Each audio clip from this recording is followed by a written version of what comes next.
भगवान थोड़ी ना कहेगा कि तू मेरे पास में आए तो मेरे चरण की रज लेकर जा। भगवान थोड़ी ना कहेगा कि मेरे पास में आकर तू ये लेकर जा।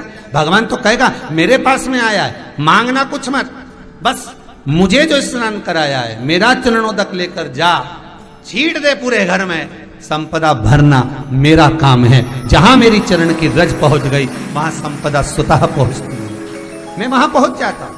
तो चरणों तक ले जा। पर लोग ले जाते हैं, पूजन करते, कलश भी उंडेलते, जल भी चढ़ाते, पर आते समय खाली लेकर आ जाते। भगवान को इतना बुरा लगता, मेरे दरवाजे से खाली जाए मुझे कितना बुरा लगेगा। जो आए वो भर कर जाए, भले 2 बूंद लेकर आओ पर उसमें चरणों तक थोड़ा सा लेकर अवश्य आए।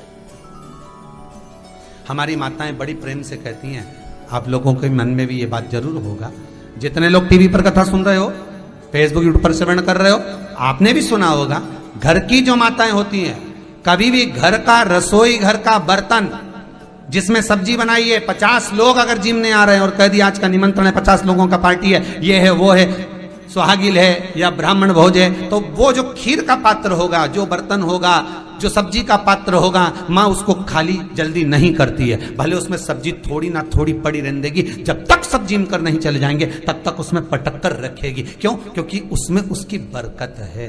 उसी तरह जल चढ़ाने के बाद हम जब लेकर आते हैं पात्र के अंदर, ये उसमें उसकी बरकत है।